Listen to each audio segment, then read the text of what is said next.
Caste certificate রিভেরিফিকেশান বা OBC NCL বা state OBC করার জন্য ব্লকে ব্লকে বিভিন্ন নোটিশ ঝুলানো শুরু হয়ে গেছে। এখানে দুটো মেন কথা, একটা কথা হচ্ছে যে রিভেরিফিকেশান কি ওরাই করবে সম্পূর্ণ নিজেরাই, দিয়ে যাদের মানে ভুল আছে তাদেরকে ডাকবে ফোন করে, নাকি সবাইকে করতে হবে গিয়ে গিয়ে ফিজিক্যালি, এই কথাটা বলবো। আর 2 নম্বর পয়েন্ট হচ্ছে কি কি লাগবে ডকুমেন্ট, এটা বলবো। তাহলে চলো শুরু করি আজকের ভিডিও। দেখো, এটা হচ্ছে পূর্বস্থলী 1 বিডিও অফিসে তোমাদের নোটিশ, ঠিক আছে। এটা আছে দক্ষিণ চব্বিশ পরগনা, মনে করে বিডিও অফিস, আমার জানা নেই এটা। এটা হচ্ছে নদিয়ার এক বিডিও অফিস। এটা হচ্ছে কলকাতা কেএমসি এরিয়ার নোটিশ। এটা বোঝাতো এনসেল করার জন্য, ঠিক আছে, তোমাদের এখানে লেখা আছে।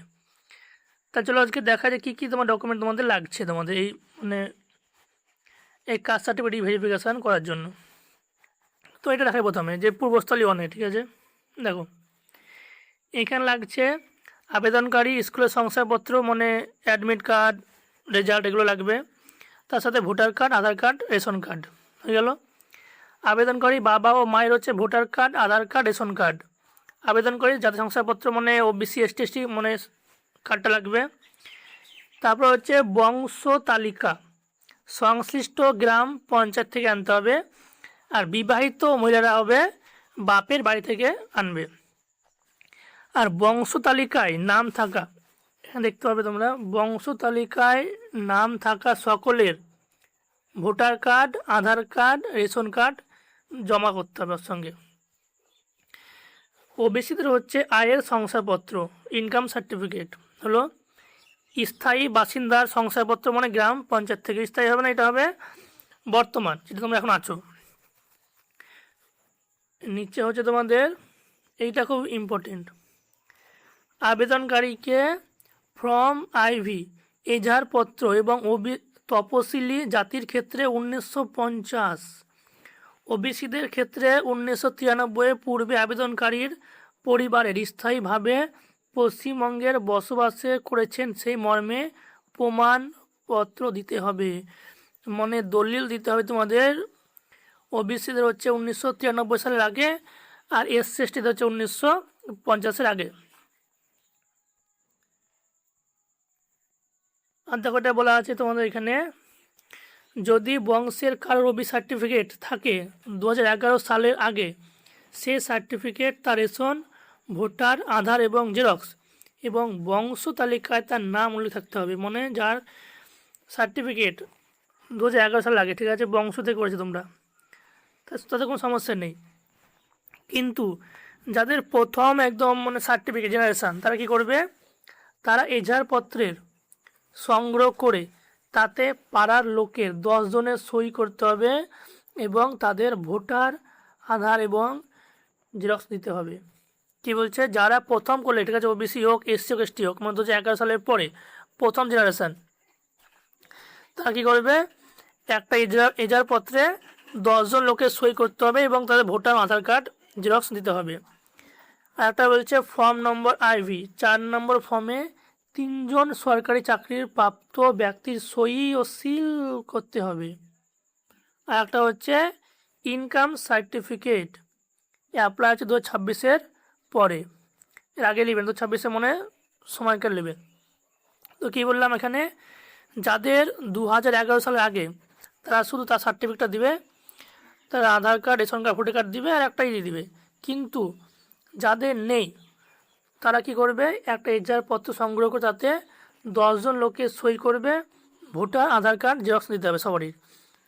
আর 3 জন সরকারি অফিসারের সই ও সিল তোমাদের করাতে হবে। এটা হচ্ছে পূর্বস্থলী 1-এর বিডিও অফিসের নোটিশ। এরকমভাবে দেখো এখানে আছে, এটা দক্ষিণ চব্বিশ পরগনা। এখানে দেখো একটা জিনিস লাগছে এক্সট্রা, সেটা হচ্ছে 2002 সালের ভোটার লিস্টে পরিবারের বংশে কারোর নাম থাকতে হবে। সব জায়গায় কিন্তু একইভাবে কাজ করছে না, কেউ কেউ অন্যভাবে কাজ করছে। এখানে দেখো সবাই এখানে লেখা আছে, এগুলো একই, যে ডকুমেন্ট, বাবার ডকুমেন্ট, এগুলো একই। তারপরে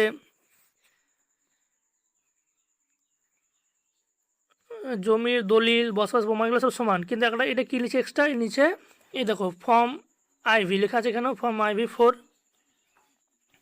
এছাড়া ফর্ম 4A-তে উল্লেখিত ডকুমেন্ট দেখাতে হবে। এখানে ফর্ম 4 আছে, শুধু এখানে একটা এক্সট্রা যে 2002 সালের ভোটার লিস্টে কারোর নাম থাকতে হবে। এটা হচ্ছে নদিয়া ডিস্ট্রিক্ট কোনো এক জায়গায় দেখাচ্ছে তোমাদের। এটা এখানে লেখা আছে ফার্স্ট জেনারেশন ও সেকেন্ড জেনারেশন, ঠিক আছে।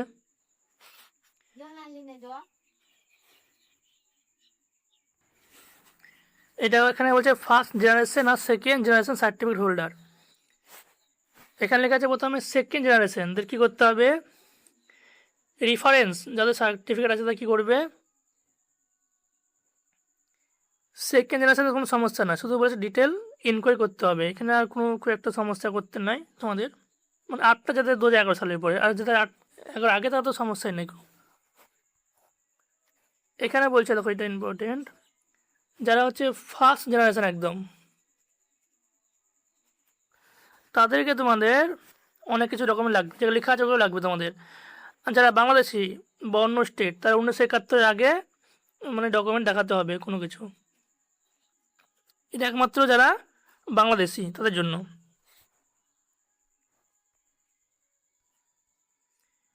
এটা দেখো আছে কলকাতা, ঠিক আছে, কলকাতা KMC এরিয়ার, দেখতে পাচ্ছ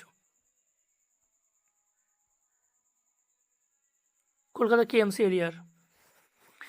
এখানে বলছে কী লাগবে, ইন্ডিয়ান সিটিজেনশিপ তোমার থাকতে হবে, permanent resident of West Bengal since SC হচ্ছে 1950, 10/8/1950, ST হচ্ছে 6/9/1950 আগে তোমার দেখাতে হবে পার্মানেন্ট রেসিডেন্ট।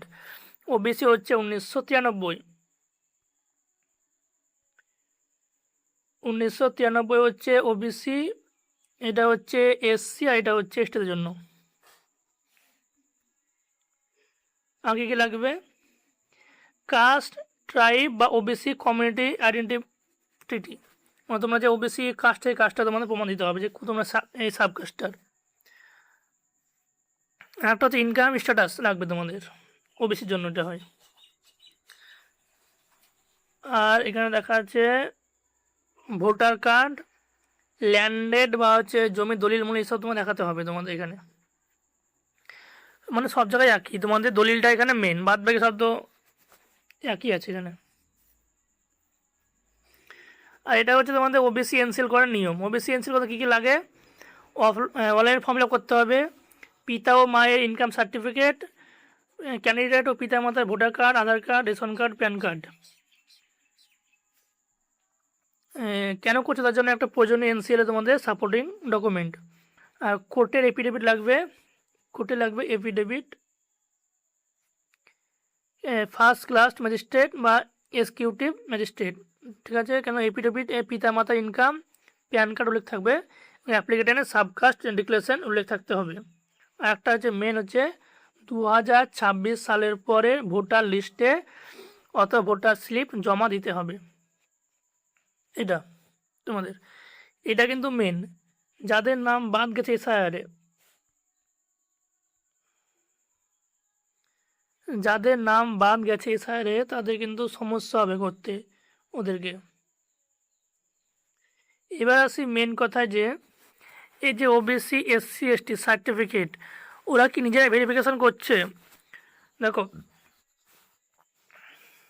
এটা এখনও পুরো কনফার্ম হয়নি, কিন্তু আমার যত জানা আছে যে ওরা নিজেরাই করছে, কিন্তু যাদের সন্দেহ হচ্ছে, এখন কনফার্ম পাইনি এটা আমি, কিন্তু জানলাম এবার যাদের সন্দেহ হচ্ছে তাদেরকে ফোন করে ডাকছে ওরা, যে তোমাদের সমস্যা আছে তোমরা আসো, এইসব ডকুমেন্ট নিয়ে এসো। সবাই করতে হচ্ছে না আমি যতদূর শুনলাম, কিন্তু সব ভিডিও বেশি একই নিয়ম না হতে পারে, সবাই করতে পারে, কিন্তু এই এত শুনলাম যে ওরা ফোন করে ডাকছে তোমাদের, যে তোমরা আসো এখানে, তোমার ডকুমেন্ট ভুল আছে, এই ডকুমেন্টটা তোমরা নিয়ে এসো, দেখাও, দিয়ে ভেরিফিকেশন আবার করে নাও। কিন্তু যাদের একদম ঠিক পাচ্ছে, একদম ম্যাচ হচ্ছে, তাদেরকে ভেরিফিকেশন নিজেরাই করে দিচ্ছে। প্রত্যেক ভিডিও বেসে নিজের নিজের নিয়ম, কোনো ভিডিও বেসে ওরা করে দেবে, কোনো ভিডিও বেসে তোমাদের সবাইকে গিয়েই করতে হবে, কারণ এটা ভিডিও বেসের উপর নির্ভর। তারপরে বললাম তোমাদের সবাইকে কিন্তু করতে হবে রিভেরিফিকেশান, যেই হোক ওবিসি হোক এসসি হোক এসটি হোক, সে ওরা নিজেরাই করুক বা তোমাদেরকে গিয়ে করতে হবে, মানে ফিজিক্যালি কিন্তু করতে তো হবেই। যদি কোনো ভিডিও বেশ ভালো থাকে ওরা নিজেরাই করে দিচ্ছে, মানে রিভেরিফিকেশান। শুধু একমাত্র সমস্যা থাকলে ডাকছে যে তোমার সমস্যা আছে তোমরা এসে এখানে আমাদের করে যাও। আর অনেক কাজে যারা কী করছে তোমাদের ওর সবকে ডাকছে, এখন আসলে শুরু হয়নি, কারণ 5-6খান ব্লগে একমাত্র দেখালাম যে তোমাদের এসব নোটিশ মাত্র দেওয়া আছে। থ্যাংক ইউ, চ্যানেল সাবস্ক্রাইব করে নিও, আমি যেন ভিডিও প্রথম দিলে আগে তোমরা জানতে পারবে।